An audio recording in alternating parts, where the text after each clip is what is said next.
إله إلا الله.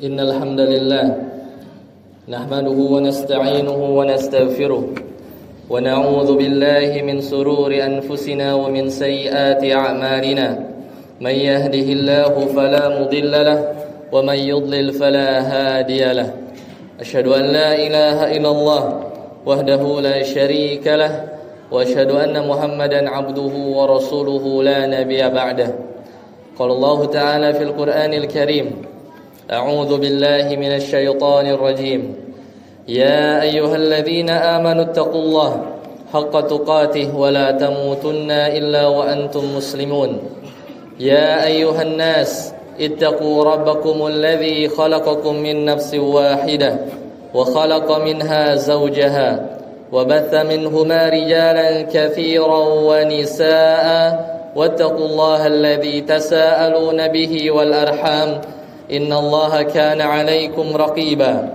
يا أيها الذين آمنوا اتقوا الله وقولوا قولا شديدا يصلح لكم أعمالكم ويغفر لكم ذنوبكم ومن يطع الله ورسوله فقد فاز فوزا عظيما أما بعد.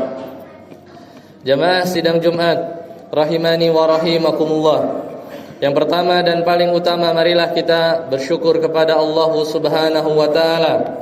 Kita bersyukur atas nikmat yang telah Allah berikan, dan marilah kita bersyukur dengan sebenar-benar rasa syukur kita kepada Allah Jalla Jalaluh, yaitu dengan bersyukur dengan lisan kita, bersyukur dengan amal perbuatan kita, dan juga hati kita. Oleh karena itu kita sering mendapat taufik dari Allah Subhanahu wa taala agar terus berbuat baik dan juga menjauhi segala larangan-larangan Allah. Kemudian salawat serta salam semoga senantiasa tercurah kepada Nabi Muhammad sallallahu alaihi wasallam. Dan tidak lupa melalui mimbar yang mulia ini khatib mengingatkan diri khatib pribadi dan kepada para jamaah sekalian untuk senantiasa meningkatkan keimanan dan ketakwaan, karena takwa adalah sebaik-baik bekal di dunia dan juga bekal kelak nanti di akhirat. Allah Ta'ala berfirman, wa tazawwadu fa inna khairaz zadi taqwa, berbekalah kalian dan sesungguhnya sebaik-baik bekal adalah bertakwa kepada Allah Jalla Jalaluh. Kaum muslimin rahimani wa rahimakumullah, diriwayatkan dalam sebuah hadis yang diriwayatkan oleh Abu Hurairah bahwasanya Rasulullah sallallahu alaihi wasallam bersabda, kata beliau, ijtanibu as-sab'a al-mubiqat, yaitu jauhilah 7 perkara dosa yang kata Nabi SAW al-mubiqat, yaitu yang 7 dosa ini membinasakan manusia. Qila, maka dikatakan, ya Rasulullah, wa ma hunna, ya Rasulullah, apa ketujuh dosa tersebut? Qala, kemudian Nabi SAW bersabda, asyirku billah was-sihr wa qatlun nafs allati harramallahu illa bilhaq wa aklu malil yatim wa aklu riba wa tawalli yawmaz zahfri wa qadhafal muhsanatil ghafilatil mu'minat. Maka kata Rasulullah SAW menyebutkan 7 dosa tersebut. Yang pertama adalah asyirku billah, yaitu syirik, berbuat syirik kepada Allah Subhanahu wa taala. Kemudian yang kedua adalah as-sihr, yaitu melakukan perbuatan sihir. Kemudian yang ketiga adalah wa qatlun nafsil lati harramallahu illa bil haq, yaitu membunuh jiwa yang diharamkan oleh Allah untuk dibunuh kecuali dengan alasan yang benar, misalnya qisas. Kemudian wa aklu malil yatim, yaitu memakan harta anak yatim. Kemudian wa aklur riba, yaitu memakan riba. Kemudian wa tawalli yauma az-zakhfi, yaitu lari di medan perang. wa qadzafal muhsanatil ghafilatil mu'minat. Dan yang terakhir adalah menuduh seorang wanita mukmin yang baik-baik dengan tuduhan berbuat berzina. Hadis sahih diriwayatkan oleh Imam Bukhari dan Muslim. Jamaah sidang Jumat rahimani wa rahimakumullah. Dari hadis tersebut kita mengetahui setidaknya ada 7 dosa. Tentunya dosa ini adalah dosa besar. Dan 7 dosa ini kata para ulama merupakan induk dari dosa-dosa selanjutnya, merupakan pokok dari dosa-dosa selanjutnya. Maka yang pertama kata Nabi SAW yaitu berbuat syirik. Yang pertama, dan ini adalah yang paling besar, dan ini adalah dosa yang paling besar, yaitu asyirku billah. Syirik kata para ulama adalah mensekutukan Allah di dalam ibadah kepada Allah dan juga dia beribadah kepada yang lain. Maka syirik adalah dosa yang paling besar, bahkan dicap sebagai kezaliman yang paling besar. Karena seorang yang berbuat zalim itu tidak menempatkan sesuatu tidak pada tempatnya, yaitu yang semestinya diibadahi hanyalah Allah Subhanahu wa taala saja, maka dia tempatkan peribadatan tersebut kepada selain Allah yang tidak berhak untuk menyanding predikat tersebut. Kata Allah Subhanahu wa taala dalam surat An-Nisa, Allah Ta'ala berfirman, "Innallaha la yaghfiru ay yushraka bihi wa yaghfiru ma duna dzalika liman yasha." Sesungguhnya Allah la yaghfiru tidak mengampuni ay yushraka bihi, yaitu orang yang berbuat syirik jika dia sebelum wafat tidak bertobat, wa yaghfiru ma duna dzalik, dan mengampuni Allah mengampuni ma duna dzalik, yaitu dosa di bawah dosa syirik, liman yasha, bagi orang bagi yang Allah kehendaki. Maksudnya ketika dia seorang terjatuh kepada dosa selain syirik, kemudian dia belum sempat bertobat, kemudian dia wafat, maka Allah masih ada kemungkinan untuk mengampuninya liman yasha, yaitu bagi yang Allah kehendaki. Wa may yusyrik billahi, maka siapa orang yang dia berbuat syirik, faqad iftara itsman azima, maka dia sudah melakukan dosa yang sangat besar. Masyiral muslimin, sidang Jumat rahimani wa rahimakumullah. Kemudian yang kedua adalah melakukan sihir. Di antara dosa besar yang kedua adalah dan juga membinasakan adalah sihir. Dan sihir ini banyak sekali macamnya, yang di zaman sekarang dibungkus dengan nama-nama yang terkesan Islami. Dan praktik sihir tentunya sudah dimulai dari zaman dulu sebagaimana Allah ceritakan, bahkan di kisah Nabi Musa ketika Nabi Musa melawan penyihir-penyihir Fir'aun. Dan saat ini sihir juga dilakukan oleh banyak orang, dan bahkan seolah-olah sihir itu adalah ilmu yang baik. Maka hati-hatilah, ya, tetap saja sihir meskipun dibungkus dengan nama-nama yang Islami, atau meskipun dilakukan oleh orang-orang yang mungkin terlihat pintar. Jamaah rahimani wa rahimakumullah. Dosa yang ketiga adalah wa qatlun nafs allati harramallahu illa bil haq. Yang ketiga adalah membunuh jiwa yang tidak dihalalkan untuk dibunuh menurut syariat.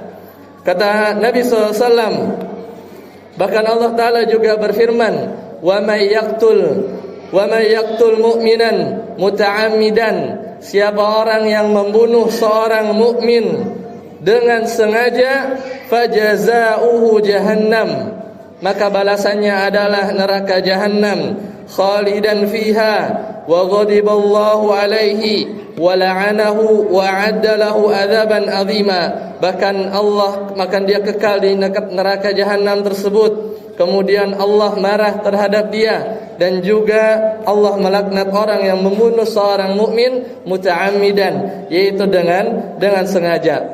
Maka kita lihat betapa banyak orang atau di sebagian tempat yang nyawa-nyawa kaum muslimin itu dibunuh dengan cara yang sia-sia. Kemudian yang keempat, kata Rasulullah SAW, wa aklu malil yatim, yaitu memakan harta anak yatim. Ini dosa yang keempat. Kata Allah Ta'ala, innal ladzina ya'kuluna amwalal yatama, sesungguhnya orang-orang yang memakan harta-harta anak yatim zulman, dengan kezaliman. Karena di sebagian pembahasan fikih itu diperbolehkan menggunakan sebagian harta anak yatim untuk dijadikan modal untuk diputarbalikan agar harta anak yatim tersebut tidak tergerus oleh zakat.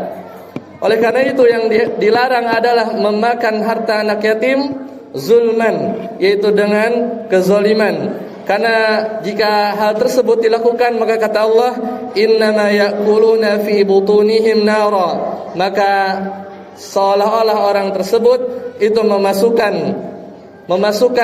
api neraka kepada perut-perut mereka, wasayaslawna sa'ira, maka kelak nanti api neraka akan meliputi dirinya.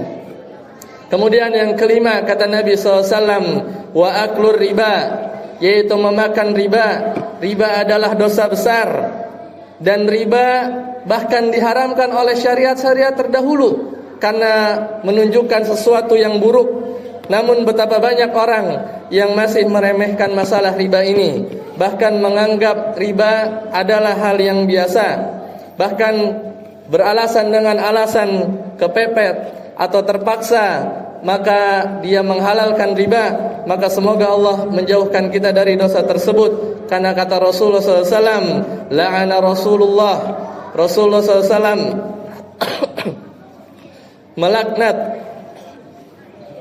yaitu akilar riba, yaitu orang-orang yang memakan riba, wa mukilahu wa katibahu wa syahidaihi wa qalahum sawa.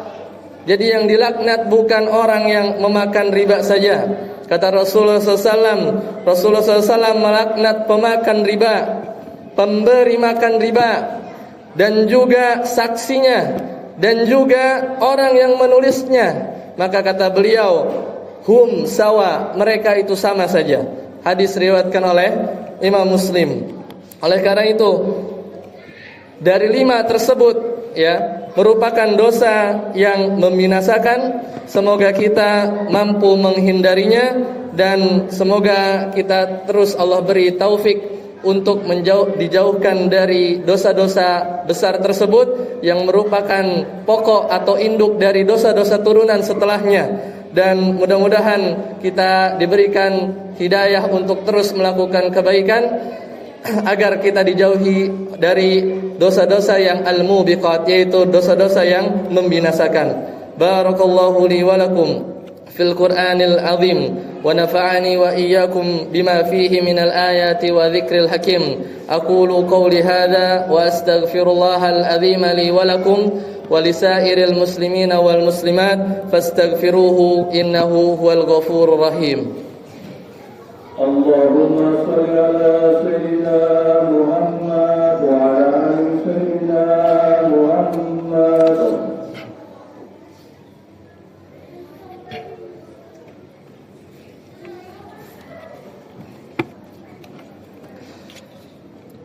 Alhamdulillah hamdan katsiran thayyiban mubarakan fih kama yuhibbu rabbuna wa yarda. Asyhadu an la ilaha illallah wahdahu la syarika lah, wa asyhadu anna Muhammadan abduhu wa rasuluhu la nabiyya ba'dah. Jamaah ibadah Jumat rahimani wa rahimakumullah. Di antara dosa besar yang membinasakan selanjutnya, yang keenam yang disebutkan oleh Nabi SAW adalah watawalli yauma azaf, yaitu orang yang lari dari medan perang. Jika seorang dalam berjihad dulu atau mungkin di masa yang akan datang, dan dia berada di peperangan, maka kemudian dia memutuskan untuk lari dari peperangan tersebut dan memberikan mudarat. Di antara mudarat yang terjadi adalah musuh merasa menang, atau kekuatan Islam merasa akan menjadi lemah, maka hal tersebut termasuk dosa besar. Yang kata Nabi SAW, dosa tersebut dapat membinasakan seseorang. Dan Allah Subhanahu wa taala itu melaknat orang-orang yang lari dari medan perang tanpa ada uzur. Karena juga dibolehkan dalam peperangan itu lari jika terdapat uzur. Semisal jumlah lawan itu sudah lebih dari 3, bahkan sebelum turun ayat yang lain itu masih diperintahkan untuk bertahan meskipun lawan dari yang akan dihadapi itu 10 kali lipat. Kemudian dosa yang ketujuh adalah menuduh wanita mukmin yang baik-baik dengan tuduhan berzina. Maka ini adalah dosa yang membinasakan. Karena bagaimana mungkin ada seorang mukmin menuduh wanita mukminah yang lain telah berbuat berzina. Maka kehormatan seorang muslim itu harus dijaga. Sampai-sampai tuduhan pun itu dapat merupakan dosa besar yang sanksinya itu adalah dicambuk. Kemudian jamaah rahimani wa rahimakumullah, meskipun telah dijelaskan 7 dosa besar tersebut, maka itu bukanlah pembatasan bahwasanya dosa besar hanya ada 7. Maka 7 dosa besar tersebut itu bukan pembatasan bahwasanya dosa hanya 7 saja yang besar dan membinasakan. Oleh karena itu Rasulullah SAW di lain kesempatan pernah ditanya pula dosa-dosa apa yang paling besar. Maka di antara jawaban beliau adalah berbuat syirik, sama seperti hadis yang tadi telah kita sebutkan. Dan kemudian Nabi SAW menyebutkan kembali dosa yang paling besar adalah uququl walidain, yaitu adalah berbuat durhaka kepada kedua orang tua. Oleh karena itu jamaah sidang Jumat rahimani wa rahimakumullah, mari kita jauhi segala bentuk dosa besar. Kata seorang ulama, di antara cara mendefinisikan atau ingin tahu apakah dosa tersebut termasuk dosa yang besar atau dosa yang kecil, di antara caranya adalah apakah dosa yang disebutkan dalam Al-Quran atau hadis itu diancam dengan neraka, atau disebutkan bukan golongan dari kami, atau disebutkan jenis azabnya di neraka, maka itu adalah salah satu ciri atau indikasi bahwa dosa tersebut termasuk dosa-dosa besar atau yang disebut dengan al-kabair. Mari kita tutup khutbah yang singkat ini dengan bersalawat dan berdoa. Terlebih kita memohon ampunan dari dosa-dosa yang pernah kita alami. Mungkin ada yang pernah mengalami yang dari disebutkan di atas. Maka semoga Allah ampuni dosa-dosa kita. Dan untuk kedepannya mudah-mudahan Allah berikan taufik untuk senantiasa dijauhkan dari dosa tersebut, baik diri kita, keluarga kita, dan orang-orang di sekitar kita. Dan kita diberikan keistiqomahan hingga akhir hayat. Innallaha wa malaikatahu yusalluna 'alan nabi ya ayyuhalladzina amanu sallu 'alaihi wa sallimu taslima. Allahumma salli ala Muhammad wa ala ali Muhammad kama sallaita ala Ibrahim wa ala ali Ibrahim innaka Hamidum Majid. Wa barik ala Muhammad wa ala ali Muhammad kama barakta ala Ibrahim wa ala ali Ibrahim innaka Hamidum Majid. Allahumma ighfir lil muslimina wal muslimat والمؤمنين والمؤمنات الأحياء منهم والأموات إنك سميع قريب مجيب دعوات. ربنا اغفر لنا ولإخواننا الذين سبقونا بالإيمان ولا تجعل في قلوبنا غلا للذين آمنوا ربنا إنك رؤوف رحيم. ربنا ظلمنا أنفسنا وإن لم تغفر لنا وترحمنا لنكونن من الخاسرين. ربنا آتنا في الدنيا حسنة وفي الآخرة حسنة وقنا عذاب النار. وصلى الله على نبينا محمد وآخر دعوانا أن الحمد لله رب العالمين. عباد الله إن الله يأمر بالعدل والإحسان وإيتاء ذي القربى وينهى عن الفحشاء والمنكر والبغي يعظكم لعلكم تذكرون ولذكر الله أكبر. أقيموا الصلاة. الله أكبر.